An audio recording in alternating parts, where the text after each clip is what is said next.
గణపతియే నమః. ఓం శ్రీం శ్రీమాత్రే నమః. ఆదిత్యాయ సోమాయ మంగళాయ బుధాయ చ గురుశుక్రశనిభ్యశ్చ రాహువే కేతువే నమః. డివైన్ దామోదర్ ఛానల్ వీక్షకులందరికీ నా నమస్కారాలు. ఈరోజు సింహరాశి వారి గురించి 2025వ సంవత్సరం సింహరాశి వారికి రాశి ఫలాలు ఏ విధంగా ఉందో చూద్దాము. వీరికి ఆదాయము 11, వ్యయము 11 రెండు సరి సమానంగా ఉంది.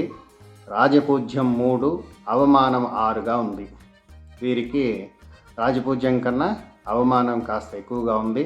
అదేవిధంగా అష్టమంలోకి శని ప్రవేశిస్తున్నాడు ఈ సంవత్సరం, అంటే 2025వ సంవత్సరం అష్టమంలోకి శని ప్రవేశిస్తున్నాడు. అదేవిధంగా రాహువు సప్తమ స్థానంలో, కేతువు జన్మస్థానంలోకి ప్రవేశనం జరుగుతుంది. ఈ కారణంగా వీరికి జన్మంలో కేతువు, అదేవిధంగా అష్టమంలో శని ఉండటం వల్ల అనుకోని చికాకులు మొత్తం ఏ విధంగా చూసినా కూడా వీరికి చికాకులు ఎక్కువగా ఉన్నాయి. వీరికి తల్లి యొక్క ఆరోగ్యం కాస్త ఇబ్బంది పెట్టేటువంటి అవకాశాలు కనిపిస్తుంది. తల్లి ఆరోగ్య విషయంలో వీళ్ళు చాలా జాగ్రత్తగా ఉండాలి. అదేవిధంగా విద్యార్థులకైతే తోటి విద్యార్థులతో కాస్త ఒడిదుడుకులు, విరోధాలు, గొడవలు కనిపిస్తూ ఉంది. తోటి విద్యార్థులు వీరిపై ఈర్ష్యాద్వేషాలతో ప్రవర్తిస్తూ ఉంటారు.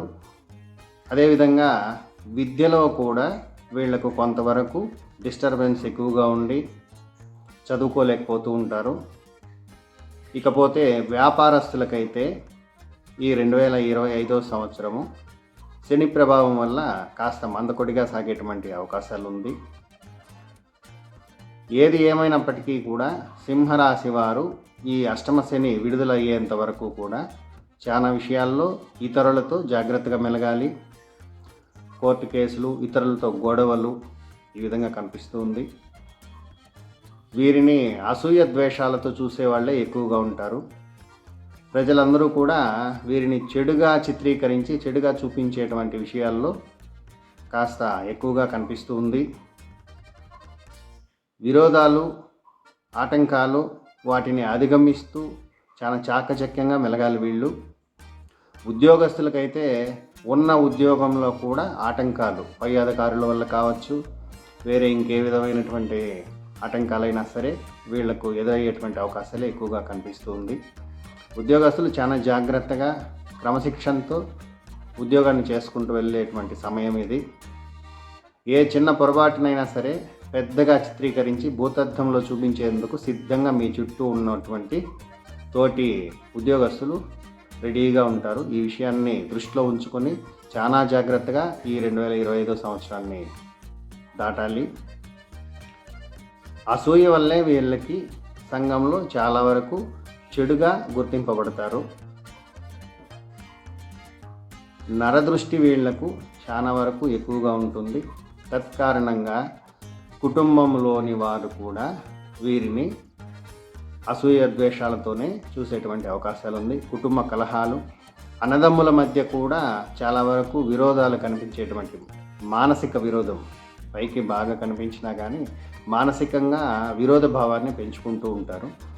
వీరి యొక్క కదలిక, వీరి ప్రవర్తన వాటిపై అనుమానాలతో చూసేటువంటి చూపులే కుటుంబంలో ఎక్కువగా ఉంటుంది.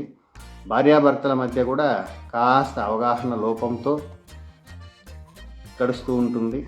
ఇకపోతే వీరి యొక్క కుటుంబంలో సంతానానికి కావచ్చు, లేదా వీరి యొక్క అర్ధాంగికి కావచ్చు, భార్య అయితే భర్తకు కావచ్చు, భర్త అయితే భార్యకు కావచ్చు, కొన్ని ఆరోగ్య చికాకులు, తద్వారా ధనం వ్యయమయ్యేటువంటి అవకాశాలు కూడా కనిపిస్తూ ఉంది. ఈ 25వ సంవత్సరం వీరికి ఒక రకంగా చెప్పాలంటే కాస్త చెడు కాలంగానే చెప్పుకోవచ్చు. సినీ, రాజకీయ, పరిశ్రమల వారికి అయితే కొంతవరకు ఆశాజనకంగా కనిపిస్తూ ఉంది. న్యాయవాది వృత్తిలో ఉండేటువంటి వారికి కావచ్చు, వ్యాపారస్తులు అంటే భారీ పెట్టుబడులతో చేసేటువంటి వ్యాపారస్తులకు కావచ్చు, ఆదాయం అయితే కొంతవరకు ఉంది. కానీ వచ్చినటువంటి ఆదాయం మంచినీళ్ళ వలె అలా ఖర్చు అయిపోతూ ఉంటుంది. ఈ సంవత్సరం ఆదాయ వ్యయాలు సమానంగా ఉంది. తత్కారణంగా ఆదాయానికి కొదవ లేకుండా లోటు లేకుండా ఉన్నా కానీ వ్యయం కూడా అదే రీతిలో కనిపిస్తూ ఉంది ఈ సంవత్సరం. వీరికి అవమానాలను భరించేటువంటి గుణం ఏర్పరచుకోవాలి. ఈ 2025 సంవత్సరంలో చాలా విషయాల్లో మౌనాన్ని పాటించడమే వీళ్లకు చాలా వరకు శ్రేయస్కరమని నేను భావిస్తున్నాను. ఈ అష్టమ శని ప్రభావంతో వీరికి కొన్ని ఉదర సంబంధ సమస్యలు, గ్యాస్ట్రిక్ సంబంధించినటువంటి సమస్యలు కూడా వచ్చేటువంటి, అందరికీ కాదు కొంతమందికి గ్యాస్ట్రిక్తో బాధపడేటువంటి వారికి కాస్త ఎక్కువయ్యేటువంటి పరిస్థితులు కూడా కనిపిస్తుంది. వీలైనంత వరకు వీరు 2025 సంవత్సరంలో రాత్రి ప్రయాణాలను పూర్తిగా మానుకోవాలి. రాత్రి ప్రయాణాల్లో వీళ్ళకి ఇబ్బంది కలిగేటువంటి అవకాశాలు కూడా కనిపిస్తూ ఉంది. ఒంటరి ప్రయాణం వద్దు. రాత్రిలో ప్రయాణం చేసే పరిస్థితి ఉంటే ఒంటరి ప్రయాణం మాత్రం వద్దని నేను తెలియజేస్తూ ఉన్నాను. వీరికి రాహుకేతువుల యొక్క ప్రభావం కూడా చాలా వరకు తీవ్రంగానే కనిపిస్తూ ఉంది. తత్కారణంగా రాజకీయంలో ఉన్నటువంటి వారికి అయితే చాలా వరకు ఈ సంవత్సరం 2025 సంవత్సరం 26వ సంవత్సరంలో కూడా కొంత ఇబ్బంది కనిపిస్తుంది. వీళ్లకు అప్రయత్నంగానే, ప్రయత్నం లేకుండానే చెడు ప్రభావాలు ఎక్కువగా పడుతూ ఉంటాయి.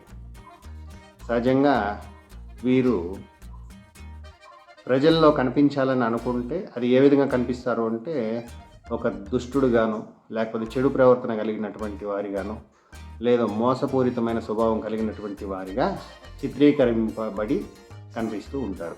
దానికి కారణం తోటి వారికి మీపై దృష్టి, అసూయ దృష్టి ఎక్కువగా ఉంది కాబట్టి మిమ్మల్ని ఆ విధంగా చిత్రీకరించి ప్రజలకు చూపిస్తూ ఉంటారు. కాబట్టి రాజకీయ రంగంలో ఉన్నటువంటి వారు, ఈ రాశి వారు, సింహరాశి వారు కాస్త జాగ్రత్తగా ఉండాలి. వ్యవసాయ రంగంలో ఉన్నటువంటి వారికి ఎరుపు రంగు ధాన్యాలను పండిస్తే, మిరప, కందులు ఇలాంటి వాటిలో ప్రయోజనకరంగా కనిపిస్తూ ఉంది. వీరు జాయింట్ పెయిన్స్ ఏదైనా ఉంటే దానికి సంబంధించినటువంటి ఔషధాలను సక్రమంగా తీసుకోవాలి. ఆ జాయింట్ పెయిన్స్ కాస్త ఇబ్బంది పెట్టేటువంటి అవకాశము, ఉదర సంబంధిత ఇబ్బందులు కనిపిస్తూ ఉంది. రాస్యాధిపతి అయినటువంటి రవి మంచి స్థానంలో ఉన్నప్పుడు మాత్రమే వీళ్లకు కొంతవరకు ఊరట కనిపిస్తుంది. సంవత్సరంలో 2-3 నెలల వరకు కాస్త ఇబ్బందులు లేనట్లుగా ఉంటుంది. కానీ సంవత్సరం మొత్తంలో దాదాపు 75% వరకు కూడా అవమానాలు, అవరోధాలు, ఇబ్బందులు, కార్యాటంకాలు వీటితోనే గడపాల్సి వస్తుంది. అవివాహితులు కాస్త ఇబ్బంది పడేటువంటి అవకాశాలే కనిపిస్తూ ఉంది. ఏదైతే సంబంధాలు వెతుక్కుంటూ ఉంటారో వాళ్లకు ప్రోత్సాహకరంగా మంచి సంబంధాలు కుదిరేటువంటి అవకాశాలు తక్కువగా ఉంది. ఇక ఉద్యోగ ప్రయత్నాలు కొనసాగించేటువంటి వారికి ఏ చిన్నపాటి ఉద్యోగమైనా సరే, మీ స్థాయికి తగినంత ఉద్యోగం కాకపోయినా చిన్న ఉద్యోగమైనా సరే మీరు జాయిన్ అయ్యి కంటిన్యూ చేయాలి. మీకు మనసుకు నచ్చిన స్థాయిలో ఉద్యోగం అనేది ఈ సంవత్సరంలో కాస్త అరుదుగా కనిపిస్తూ ఉంది. కాబట్టి ఉద్యోగ ప్రయత్నాల్లో కూడా వచ్చినటువంటి అవకాశాన్ని సద్వినియోగం చేసుకుంటే వీరు మంచి స్థాయిలో భవిష్యత్తులో వెళ్ళేటువంటి అవకాశం ఉంది. కాలాన్ని వృధా చేసుకోకుండా ఏదో ఒక రంగంలో మీరు స్థిరపడాలని నేను ఆశిస్తూ ఉన్నాను. ఇకపోతే వాహనాలతో సంబంధించినటువంటి వ్యక్తులకు, అంటే వాహన రంగాల్లో ఉన్నటువంటి వారికి, ట్రావెలింగ్స్లో ఉన్నటువంటి ఆ రంగాల్లో ఉన్నటువంటి వారందరికీ కూడా ఈ సంవత్సరం ఆదాయం ఉంది. అదేవిధంగా కొన్ని ఖర్చులు కూడా బలంగానే ఉంది. వీరు సంపాదనకు ఇబ్బంది లేదు.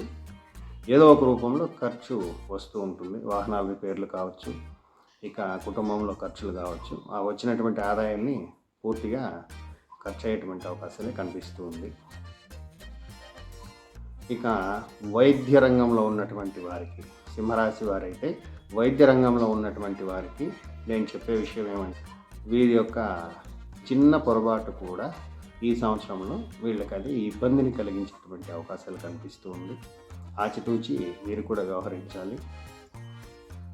ఇక పోలీసు రంగంలో ఉన్నటువంటి వారికి అనుకోని ఆదాయం వస్తుంది, అనుకోని ఖర్చులు కూడా వీళ్లకు వెంటనే వస్తూ ఉంటుంది. మొత్తం మీద ఆలోచించి చూస్తే ఈ రాశి వారికి 2025 సంవత్సరం పూర్తిగా ఈ యొక్క రాహుకేతువుల యొక్క ప్రభావము, శని ప్రభావం వల్ల 60-65% వరకు కూడా ఇబ్బందులే కనిపిస్తూ ఉంది. దీనికి పరిష్కారం నరదృష్టి కూడా ఎక్కువగా ఉంది. వీటన్నిటికీ కూడా ఏకైక పరిష్కారం ఏమి అంటే, వీరు శనివారం రాత్రి సమయాల్లో ఏదైనా ఒక ఇనప పాత్ర తీసుకుని అందులో నల్ల నువ్వులు, తెల్ల జిల్లేడు సమిధులు, అదేవిధంగా మంచి నూనె వీటితో వెలిగించి అదే తెల్ల జిల్లేడు చెట్లో నుంచి పండు టాకులు అంటే ఎల్లో కలర్గా తిరిగి ఉంటుంది కదా, ఆకులు తీసుకొచ్చి ఆకుల పైన ఈ నువ్వుల నూనెను రాసి ఈ మంత్రాన్ని చెప్తూ ఆ హోమం లాంటిదే అది అందులో వేస్తే వీళ్ళకు కాస్త పరిష్కారం ఉంటుంది. ఆ మంత్రము ఓం ప్రాం ప్రీం ప్రౌం సహ శనైశ్చరాయ నమః. మళ్ళీ చెప్తున్నాను, ఓం ప్రాం ప్రీం ప్రౌం సహ శనైశ్చరాయ నమః. ఈ మంత్రంతో తెల్ల జిల్లేడు ఆకులు 8 అయితే మంచిది, మంచి నూనెలో అంటే నువ్వుల నూనెలో అద్ది ఈ మంత్రాన్ని చెప్తూ ఆ నిప్పుల్లో వేసి అంటే తెల్ల జిల్లేడు సముద్రులతో ఆ పుల్లలతో ఇనప పాత్రలో నువ్వులు వేసి దానిపైన ఈ సమిధులను వేసి వెలిగించి దాంట్లో ఈ నువ్వుల నూనెతో తడిపినటువంటి పండుటి ఆకులు, తెల్ల జిల్లేడు ఆకులతో ఈ మంత్రాన్ని చెప్తూ 8 ఆకులు అందులో వేసి భస్మం చేసినట్లయితే వీరికి దాదాపు శాంతిస్తుంది. శని యొక్క ప్రభావము పూర్తిగా తగ్గేటువంటి అవకాశాలు ఉంది. వెంటనే ఈ ప్రయత్నం అయితే చేయండి. చాలా వరకు మీకు అనుకూలంగా మారేటువంటి అవకాశాలు ఉంది. నరఘోష, ఈ శని ప్రభావం కూడా పూర్తిగా తగ్గుతుంది. చాలా వరకు కుటుంబంలో తల్లి ఆరోగ్యంలో ఏదైనా లోటుపాట్లు ఉంటే వెంటనే ఆ విషయంలో మాత్రం జాగ్రత్త తీసుకోవాలి. వీరికి వచ్చినటువంటి ఆదాయంతో ఏ విధమైనటువంటి ఖర్చులైనా సరే పూర్తి చేసుకుంటూ ముందుకెళ్ళండి. వచ్చేటువంటి భవిష్యత్ కాలం మీకు అనుకూలంగా వస్తుంది. కష్టం అనేది ఎప్పుడు అలాగే ఉండదు. సింహరాశి వారికి ధైర్యంతో ముందుకు వెళ్ళమని నేను కోరుకుంటూ సెలవు తీసుకుంటున్నాను.